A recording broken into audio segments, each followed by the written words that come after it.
இயற்கை பேரிடர்களில் மிக முக்கியமான ஒன்று நிலச்சரிவுகள். லேண்ட்ஸ்லைட்ஸ்னு சொல்லப்படுற இந்த நேச்சுரல் டிசாஸ்டர் ஒவ்வொரு வருஷமும் கிட்டத்தட்ட 100க்கும் அதிகமான பேரை கொண்டுட்டுருக்கு. உலக நாடுகளில் பல வித்தியாசமான இடங்களில், அதுவும் முக்கியமாக மலைகள் இருக்கக்கூடிய இடங்களில் நிலச்சரிவுகள் ரொம்பவே காமனாக இப்போதைக்கு மாறிட்டு இருக்கு. என்னதான் இந்த நிலச்சரிவுகள் இயற்கை பேரிடராக இருந்தாலும் மனிதனும் ஒரு வகையில் இதுக்கு காரணமாக இருக்காங்க. வயநாடு இந்த நிலச்சரிவுனால் பாதிக்கப்பட்டதுக்கான காரணம் என்ன? This is unsigned. நிலச்சரிவு உண்டாகும் விதம். நிலச்சரிவு பேர்லேயே இருக்குது. நிலம் கம்ப்ளீட்டாக அப்படியே சரிந்து விழுறதை தான் அப்படி சொல்கிறாங்க. நம்ம பூமி, அதுவும் முக்கியமாக ஹில் ஸ்டேஷன், மலைகள் அதிகமாக இருக்கக்கூடிய அந்த இடத்த நீங்கள் வந்து கிராஸ் செக்ஷன் அப்படியே ரெண்டாக வெட்டி பார்த்தீங்கன்னா லேயர் பை லேயராக, அதாவது ஒவ்வொரு பிரிவை தான் அடுக்கப்பட்டிருக்கும். ஸோ கீழே கொஞ்சம் ஹார்டான ராக் இருக்கும், அதுக்கு மேலே அதாவது வித்தியாசமான மட் இல்லைனா களிமண்ணால் பார்த்தீங்கன்னா உருவாக்கப்பட்ட ஒரு பகுதி இருக்கும். அதுக்கு மேலே அந்த லூஸ் சாயில், அதாவது மரங்கள் வளரக்கூடிய சாதாரண லேயர் இருக்கும். இந்த மாதிரி பல பிரிவுகளால், பல அடுக்குகளாக தான் நம்ம பூமியோட அந்த மேல் பரப்பு கிரஸ்ட்டுங்கிறது உருவாக்கப்பட்டிருக்கேன். ஸோ ஒரு தரைப்பகுதி ஃப்ளாட்டாக இருக்க அந்த இடத்துல இது ஒவ்வொன்றும் ஃப்ரிக்ஷனால் பார்த்தீங்கன்னா பாண்ட் ஆகியிருக்கும்.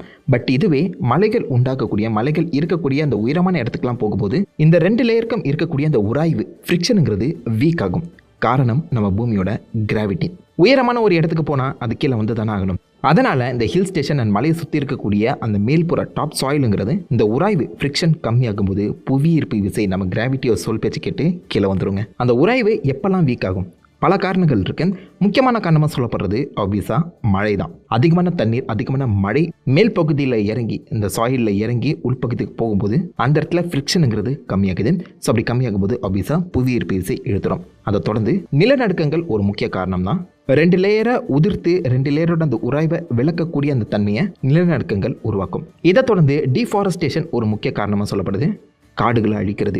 மலைகளில் இருக்கக்கூடிய மரங்கள் அதோடைய அந்த வேர்களை வச்சு கீழே ஒவ்வொரு லேயருமே பார்த்தீங்கன்னா பின்னி பிணைஞ்சு வச்சிருக்கோமாம். ஸோ ஏதாவது அதிகமான மழை பெஞ்சாலோ இல்லை நிலநடுக்கங்கள் ஏற்பட்டாலோ அந்த லேயர்ஸை பிரிக்க விடாத ஒரு வேலையை மரங்களோட வேர்களே பண்ணும். அந்த மரங்களை நம்ம வெட்டி சாய்க்கும் போது அந்த இடம் ஃப்ரீ ஆகிடும். ஸோ லேயர் பை லேயராக இருக்க அந்த இடம் ஃப்ரிக்ஷன் கம்மியாகும் போது அப்படியே சரிஞ்சு விழுந்துடும். ஸோ மனிதன் டிஃபாரஸ்டேஷன் பண்ணி ஒவ்வொரு இடத்தையும் மலைகளையுமே தனக்கு சொந்தமாக மாற்றிட்டு இருக்கான்.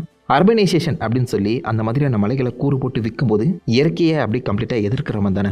ஸோ இயற்கை நம்மளுக்கு ஒரு பாடத்தை சொல்லி கொடுத்துட்டு போயிட்டே இருக்கும். இந்த மாதிரி நிலச்சரிவுகளை மொத்தம் 5ஆக பிரிச்சிருக்காங்க. ஃபால், அப்படியே கம்ப்ளீட்டாக நிலத்தை சுற்றி இருக்கக்கூடிய அந்த பாறைகள், முக்கியமாக குட்டி குட்டி கற்கள் எல்லாமே சரிஞ்சு விழுறத ஃபால்னு சொல்கிறாங்க. ஸ்லைடு, பலவிதமான ராக் ஸ்லைடு இருக்குது. கற்களுக்கு கீழே இருக்கக்கூடிய மணல் பகுதிகள் எல்லாமே ஒன்றா சேர்ந்து அப்படியே சரிந்து விழுறத தான் ஸ்லைடுன்னு சொல்கிறாங்க. டாப்புல், கிளிப்ஸ், அதாவது மலை முகடுகளில் இருக்கக்கூடிய அந்த ஓரமான பகுதிகள் மட்டும் உடஞ்சி விழுறத டாப்புல்னு சொல்லப்படுது. அதாவது ஒரு பகுதி மலை அப்படி உடஞ்சி விழுறது தான் டாப்புல்.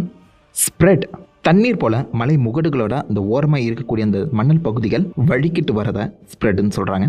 ஃப்ளோ, மேலோட்டமாக நிலச்சரிவு ஏற்படாமல் அந்த தரைப்பகுதிக்கும் கீழே இருக்கக்கூடிய செகண்ட் லேயர் ஃப்ளோ ஆகி வருது. இந்த செகண்ட் லேயர் டிஃபார்ம் ஆகி அந்த ஃப்ரிக்ஷனில் ஸ்டாப் ஆகும்போது மேலே இருக்க அந்த லேயரும் கம்ப்ளீட்டாக உடஞ்சி கீழே வந்துடும். ஸோ மேல் லேயர் இல்லாமல் கீழ் லேயர் உடஞ்சி விழுறத ஃப்ளோன்னு சொல்கிறாங்க.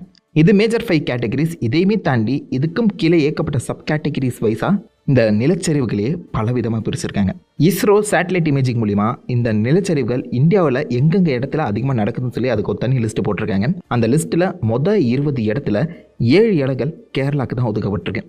அதில் வயநாடு, கோழிக்கோடு, திருசூர், எர்ணாகுளம் மாதிரியான இடங்களும் இருக்க செய்து வயநாடுங்கிறது 13வது பொசிஷனில் இருக்குது. அதிகமான நிலச்சரிவு ஏற்படக்கூடிய இடமா வயநாடு நோட் பண்ணியிருக்காங்க.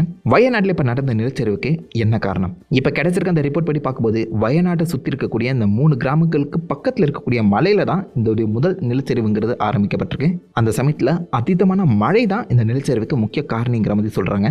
டிஃபாரஸ்டேஷனும் ஒரு காரணமாக இருக்கலாம். ஏன்னா வயநாடுங்கிறது கேரளாவோட ஒரு முக்கியமான டூரிஸ்ட் ஸ்பாட். ஸோ அதிகமான டூரிஸ்ட் வரும்போது அந்த இடமும் அர்பனைசேஷன் மூலியமாக கொஞ்சம் கொஞ்சமாக டெவலப் ஆகும் இன் மீன்ஸ் லைக் ஏகப்பட்ட மரங்கள் வெட்டப்பட்டு தேவையான ரிசார்ட்ஸ் வந்து பார்த்தீங்கன்னா பில்ட் பண்ணப்படும். அதனால் டிஃபாரஸ்டேஷனும் இதுக்கு காரணமாக அமையலாம். அதிகமான மழை, டிஃபாரஸ்டேஷன் ஒன்றா சேர்ந்து இந்த இடத்துக்கு 6 கிலோமீட்டர் உச்சத்தில் தான் அந்த நிலச்சரிவுங்கிறது ஆரம்பிச்சிருக்கு. அப்படியே உச்சத்தில் வெள்ளம் பெருக்கெடுத்து ஓடி வரது போல் அந்த நிலச்சரிவு ஆறோட பாதையை தான் கடந்து ஓடி வர மாதிரி காமிச்சிருக்காங்க. ஸோ அதை ஃபாலோ பண்ணிகிட்டே வந்து 2 கிராமங்களை காலி பண்ணிட்டு பக்கத்தில் இருக்கக்கூடிய அந்த ஃபால்ஸோட அந்த ஃபால் மூலியமாக இன்னொரு முக்கியமான கிராமத்தை போய் அடைஞ்சிருக்கு. சூரமலை பிரிட்ஜுங்கிறது டேமேஜ் ஆகிருக்கு. அந்த சமயத்தில் அந்த கிராமத்தில் மாட்டினவங்க யாராலையுமே தப்பிச்சு வெளில வர முடியல. கம்யூனிகேஷனுங்கிறதும் கட் ஆகியிருக்கு. அதுதான் இப்போதைக்கு ஒரு மிகப்பெரிய பேரிடராக மாறி இருக்குன்னு சொல்கிறாங்க. இப்போ வரைக்குமே 250க்கும் அதிகமான பேர் இறந்துருக்கதா தெரிய வருது. 1000க்கும் அதிகமான பேர் காயப்பட்டிருக்காங்க. ஸ்கூல் கடைகள் இருந்த இடம்ங்கிறது முற்ற வெளியாக மாறி இருக்குங்க. கம்ப்ளீட்டாக மண்ணோட மண்ணாக புதஞ்சிருக்கு. இது எல்லாத்துக்குமே அடித்தளம் 6 கிலோமீட்டர் உச்சத்தில் ஆரம்பிச்சிருக்குன்னு சொன்னால் சுத்தமாக நம்ப முடியல. அதே மழை வரும்போதே இந்த இடத்துல ஒரு சின்ன எச்சரிக்கைங்கிறது கொடுக்கப்பட்டிருக்கணும். மக்கள் இவாக்குவேட் பண்ணப்பட்டிருக்கணும். இந்த மாதிரி மலை ஓரங்களில் வாழக்கூடிய மக்கள் அதிகமாக இந்த நிலச்சரிவை ஃபேஸ் பண்ணுறதுங்கிறது சாதாரண விஷயம் தான். சில இடங்களில் நிலச்சரிவு 1 mm/year அப்படின்னு சொல்லி ரொம்ப மெதுவாகவும் நகரும். சில இடங்களில் 60 km/h வேகத்தில் அதிவேகமாகவும் தாக்கும். வயநாடு ஜூலை 29 நடந்த அந்த நிலச்சரிவு கொஞ்சம் அதிவேகமாக தான் நடந்திருக்குன்னு சொல்லி ரிப்போர்ட் கிடைச்சிருக்கு. அண்ட் இதுக்கு காரணம் அதீத மழையும் டிஃபாரஸ்டேஷனால் ஏற்பட்ட அந்த மண்ணரிப்பும் தான். முண்டாக்கை அண்ட் சூரமலை ஏரியாவில் வந்து பார்த்தீங்கன்னா அந்த சாயிலுக்கு கீழே கேவிட்டிஸ் இருந்த மாதிரி சொல்கிறாங்க. அதாவது சில வெற்றிடங்களும் பார்த்தீங்கன்னா இருந்திருக்கு. இது அந்த நிலச்சரிவினும் அதிவேகப்படுத்திருக்குங்கிற மாதிரி ரிப்போர்ட் சொல்கிறாங்க. ஃப்ரிக்ஷன் உராய்வும் அந்த சாயில் ஸ்ட்ரக்சருங்கிறதும் வீக்காக இருந்திருக்கு. அதே மழை பொழியும் போதே அவங்கள வார்ன் பண்ணியிருக்கணும். பட் இப்போதைக்கு எல்லாமே கைமீறி போயிடுச்சு. இதுக்கப்புறம் வான் பண்ணி என்னங்க பிரயோஜனம்? இயற்கை கூட நம்மளால் மோதி ஜெயிக்க முடியாது. அது எப்போ என்ன முடிவு எடுக்குதோ அது கூடவே நம்மளால் ஒத்துழைச்சி போக முடியுமே தவிர்த்து இந்த மாதிரி பேரிடர்கள் கூட நம்மளால் சண்டை போட முடியாது.